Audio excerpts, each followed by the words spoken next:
অঙ্গ, সেই অর্থাৎ অঙ্গের পুত্র হলো বেন। সেই বেনের যে পিতা অঙ্গ, তার সেই কথা আমরা আলোচনা করব।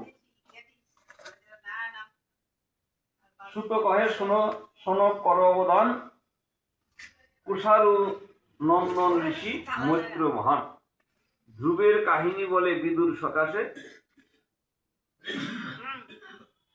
বিদুর সকাশে শুনিয়া বিদুর বলে অতীব উল্লাস।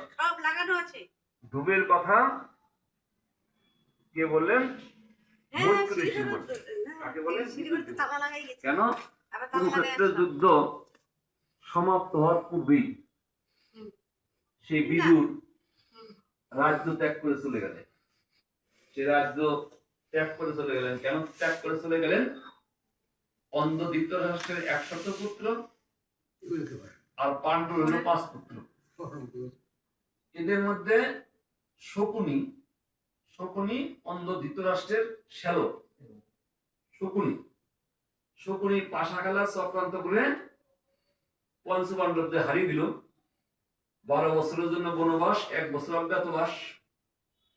এই যে 12 বছর বনবাস, 1 বছর অজ্ঞাতবাস করার পরে তারা ফিরে আসলেন রাজ্যে। রাজ্যে ফিরে এসে তারা রাজ্যের দাবি বা আবদার করলেন। এটা স্বাভাবিক, কারণ পাণ্ডু আর অন্ধ ধৃতরাষ্ট্র এরা হলো 2 ভাই। তাহলে অন্ধ ধৃতরাষ্ট্রের 100 পুত্র, পাণ্ডুর 5 পুত্র। তাহলে এরা প্রত্যেকেই রাজ্যের 2 অংশ হবে। অর্ধেক অংশ পাবে অন্ধ ধৃতরাষ্ট্রের 100 পুত্র, আর অর্ধেক অংশ পাবে পাণ্ডুর 5 পুত্র। কিন্তু যেহেতু দুর্যোধন তারা 100 ভাই, শক্তিশালী, বিশেষ করে তাদের যে মামা শকুনি, তিনি চাইলেন যাতে আমার ভাগ্নেরাই সমস্ত রাজ্যে টাকা পয়সা ধনদৌলত সবকিছু পায়, অধিকার পায়। পঞ্চপাণ্ডবরা তো আমার আপন ভাগ্নে না, তারা কিছু পাইলেও ভালো, না পাইলেও আরো ভালো। যেটা বর্তমান যুগে চলছে স্বার্থপর যার মূল্যটা। এইভাবে সে কি সিদ্ধান্ত করলেন? পাশা খেলা চক্রান্ত করে শকুনি মনে ভাবলেন তাইলে কিভাবে পঞ্চপাণ্ডবদের হারিয়ে দেওয়া যায়। যেভাবেই পাশা খেলায় অংশগ্রহণ করে যুধিষ্ঠির হেরে যায়। অবশেষে কি সিদ্ধান্ত হলো? 12 বছরের জন্য বনবাস, 1 বছরের অজ্ঞাতবাস করার পরে তারা রাজ্যে দাবি করবে। সেই 12 বছরের বনবাস, 1 বছর অজ্ঞাতবাস করার পরে পঞ্চপাণ্ডবরা তাদের রাজ্যে দাবি করলো। কিন্তু রাজ্য দাবি করার সময় তখন কি বলছেন? দুর্যোধন, বিনা যুদ্ধে সুসের অগ্রভাগ জমিটুকু দিব না, যদি পারো যুদ্ধ করে নাও। তখন ভগবান শ্রীকৃষ্ণ যাতে যুদ্ধটা না হয় শান্তির বার্তা নিয়ে গেলেন, যে দেখো এই রাজ্যের অংশ তো তোমরা 100 ভাইও পাবে, এরা যে 5 ভাই এরাও তো পায়, এদের বেশি দিতে হবে না, মাত্র 5টা গ্রাম দিয়ে দাও। কিন্তু তাতে হলো না, কৃষ্ণকেও তারা গালিগালাজ করলেন।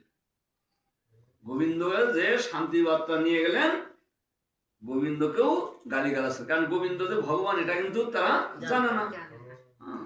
গালিগালাজ করে তাড়িয়ে দিলেন। তখন এই যে ভগবানকে যে অপমান করলেন, এটা বিদুর সহ্য করতে পারলেন না। অর্থাৎ অন্ধ ধৃতরাষ্ট্র, পাণ্ডু আর বিদুর এরা কিন্তু সম্পর্কে ভাই। দাসীর পুত্র হলো বিদুর। তাহলে সেই দাসীর পুত্র বিদুর হলো জ্ঞানীবান। তাই এই যে সেই পঞ্চপাণ্ডবদের যে জায়গা জমি কিছু দিবেন না, এটা অরাজকতা, এটা ঠিক না, এটা বেঠিক। এটা তিনি সহ্য করতে পারলেন না। সহ্য করতে না পেরে বিদুর প্রতিবাদ করছিলেন, যে এদের অংশটা দেওয়া হোক। সেই জন্য অন্ধ ধৃতরাষ্ট্রের বড় পুত্র দুর্যোধন বিদুরকে তাড়িয়ে দিল রাজ্য থেকে, অপমান করলেন, বিদুর রাজ্য থেকে চলে গেল। এবার চলে যাওয়ার পরে তারপরে সেই বিদুরের সঙ্গে কার দেখা হয়? উদ্ধবের দেখা হয়। উদ্ধবের সাথে যখন দেখা হয়ে যায়, তখন সেই বিদুর উদ্ধবের সাথে সমস্ত কথাই বললেন। তখন উদ্ধব বিদুরকে পাঠিয়ে দিলেন। কোথায় পাঠিয়ে দিলেন? যে মৈত্রী ঋষির কাছে তুমি যাও, তাহলে তোমার কাছে আধ্যাত্মিক জ্ঞানের কথা প্রকাশ করবে বা ধর্ম বিষয়ে কথা বলবেন। তখন উদ্ধবের অনুমতি নিয়ে বিদুর চলে গেলেন মৈত্রীর সাথে, এই মৈত্রীর সাথে বিদুরের সাক্ষাৎ হয়। তখন বিদুর মৈত্রী ঋষিকে প্রশ্ন করেন। তাই এখানে সেই কথাই বলছে যে ধ্রুবের কাহিনী বলে বিদুর সকাশে, শুনিয়া বিদুর বলে অতীব উল্লাসে। এর আগের চরিত্র আমরা আলোচনা করছি কি ধ্রুব চরিত্র, সেখানেও ওই বিদুর প্রশ্ন করছিলেন,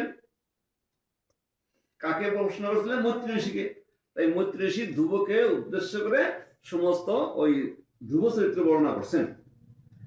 এইবার বিদুর আরো জানতে চেয়েছেন।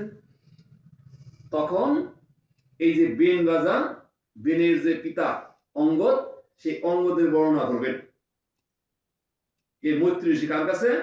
বিদুরের কাছে। যাহাতে যজ্ঞস্থলে নারদ সুমতি, ধ্রুবের কীর্তন গান করে হিষ্ণুমতি, কারাসে পোষেতা আর কার পুত্র হয়, কোথা করে যজ্ঞ আর কিবা পরিচয়। এখানে জিজ্ঞাসা করলেন পোষেতা, আমরা পরে আসবো, পোষেতা কে, এই কথা জিজ্ঞাসা করলেন। কে জিজ্ঞাসা করলেন? বিদুর। কাকে? মৈত্রী ঋষিকে। পোষেতা সম্পর্কে জিজ্ঞাসা করলেন। শ্রীহরির পরিচর্যা বিধি অনুষ্ঠান, পঞ্চরাত্রে বর্ণিল সে নারদ মহান, পরম বৈষ্ণব তিনি, হরির কীর্তন নিশ্চয় করেছে বসি, হয় মোর মন। সে সকল কথা আমি চাহি শুনিবারে, দয়া করি বল মনে সব সবিস্তারে।